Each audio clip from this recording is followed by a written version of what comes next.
Oh, retcons, how we have such a love-hate relationship with them. A retcon in comic books is when a story revises past events, changing the status quo of the continuity surrounding said character or event. Sometimes a retcon is for the best, and sometimes it is a terrible decision. Regardless of why, today we are counting down the top 10 newest superhero retcons. Now, these retcons all take place in the last few years, and we are going in order from oldest to newest, although our number one spot kind of fudges it a bit and scored the top spot because of its impact that it's made on that specific comic book universe. You'll see what I mean when we get there. So with that in mind, let's get to our list. Starting us off in at number 10, Wonder Woman's invisible jet. I mean, I guess she doesn't really need it anymore now, does she? Well, fear not, friends, it wasn't retconned out of existence, so y'all who love her jet, you're good. In 2018's Dark Knight's Metal issue 5, Wonder Woman's invisible jet got a brand new origin story. The Batman Who Laughs shot Wonder Woman with a bullet that was made out of 8th metal, a weaker derivative of 9th metal, which played an important role in this story arc. Anyway, as she is lying there, just all shot and stuff, he goes on a villainous tangent, in which he says, I quote, "The bullets are made of 8th metal, same as your invisible jet, if you have that on this Earth." Now, he's from an alternate Earth in the Dark Multiverse known as Earth -22, so that's that whole Earth bit there, in case you haven't read the series. Initially, when the jet was introduced in 1941, Diana had built it herself, but that was retconned to it being a semi-sentient crystalline organism that was capable of thought and shapeshifting, and now it's made out of 8th metal, so there you have it. Moving on to number 9, the Mutant timeline. In 2018, the relaunch of Avengers, spearheaded by Jason Aaron and Ed McGuinness, introduced a fresh start. Get it? The Fresh Start Initiative. It retconned the Mutant timeline. Now, according to this retcon, the first appearance of mutant kind occurred in 1 million BC. In Avengers issue 1, Agamotto reveals that the mutants have existed from that point in time, which would predate Apocalypse and the Externals. So yeah, that's something to think about. Apocalypse was considered to be the first mutant, like the mutant daddy of them all. I kind of regret saying that. Now, this retcon was a bit of an interesting switch, considering that during this time period, Marvel was concerned with pushing certain heroes' stories forward in time in order to de-age more of them. There's also an additional retcon in that issue where it stated that Steve Rogers had been trapped in ice for the first 40 Super Bowls, which would roughly place his de-thawing between February of 2006 and February of 2007. So, yeah, that's something to think about. Moving on to number 8, Jason Todd's dad. In Red Hood and the Outlaws issue 23 from 2018, Jason Todd, the second Robin who met a tragic fate and was resurrected, eventually becoming Red Hood, got a bit of a retcon in terms of his family history. Now, it was revealed in the issue that Jason's father, Willis, who was always a criminal, had actually worked with several of Batman's foes in Batman's Rogue Gallery, which likely further complicated things emotionally for Jason when becoming the Dark Knight's young ward. Now, prior to this, Jason's father was a petty thief who had abandoned his son and his wife, Jason's mother Sheila, who was a drug addict. Willis was believed to have had been murdered in retaliation for double-crossing Two-Face. Now, in this issue though, Jason is given letters from his father that paint us a picture of a man who turned to crime in order to help his family and help his wife kick her drug habit. And he's got the scars to prove it, including a batarang-shaped one on his torso. In at number 7, the Ant-Man and the Wasp's abuse storyline. So the Fresh Start Initiative also brought forth a new volume of Ant-Man and the Wasp, and issue 1 from 2018 sought to readjust the past turmoil between Janet Van Dyne and Hank Pym, or at least kind of smother it in the past and not make us think about it. We're specifically talking about the wife-beating comic The Avengers issue 213 from 1981, in which Hank beats Janet when she tries to question his intentions. 1981 was not a good year for Hank, or the years before that either. Hank had a rough time in the Silver and Bronze Age, people. He had gone schizophrenic and became the Yellow Jacket persona, got court-martialed by the Avengers after senselessly beating a foe who had surrendered, and then concocted a plan to get their approval and fix things. Janet was like, sorry, what? And then tried to reason with him, so instead he backhands her and sends her flying. Let's see that in any MCU film, that's for sure. So in the 2018 Ant-Man and the Wasp issue 1, their origin story and love story is recounted, but the abuse is blatantly left out, replaced with, they shared a love so bright it shamed the stars.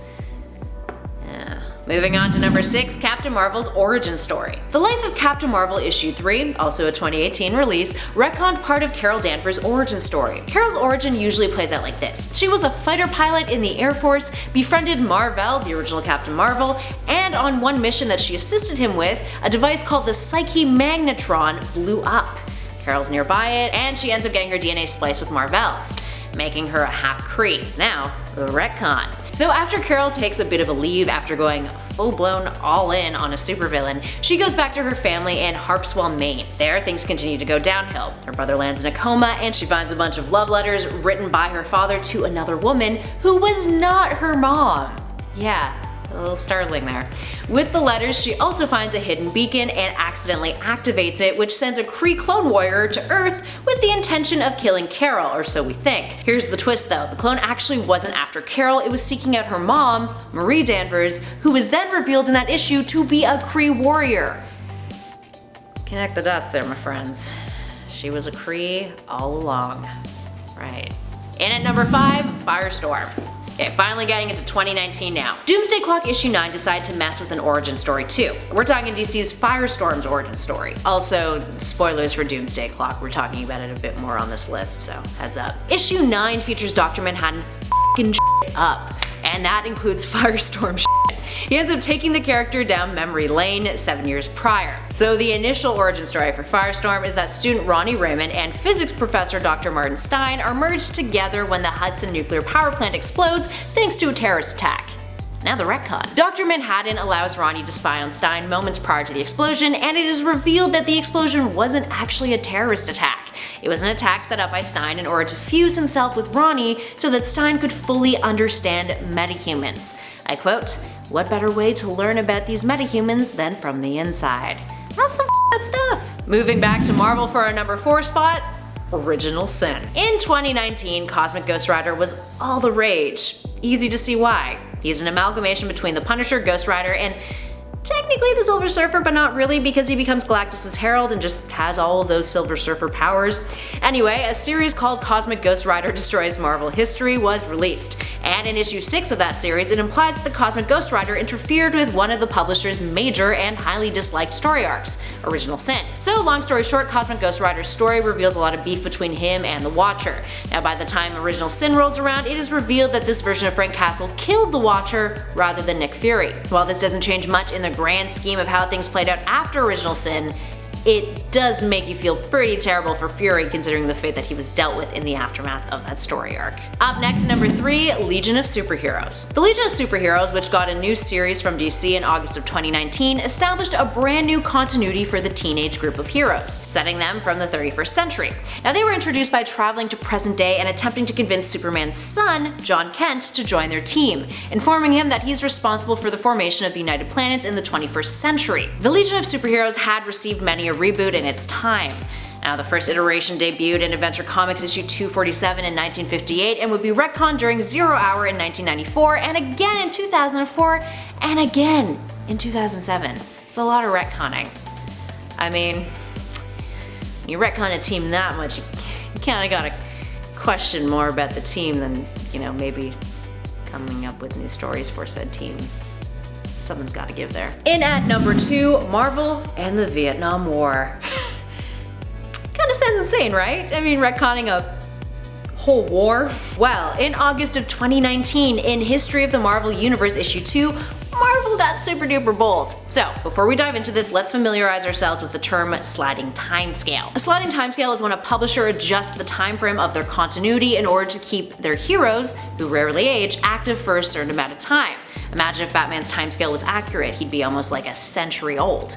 Another example of this is how Captain America was thought out around a decade ago rather than in 1963, which we did mention earlier on our list. So yeah, I mean, it could pose changes to his personality, but that's another list for another day.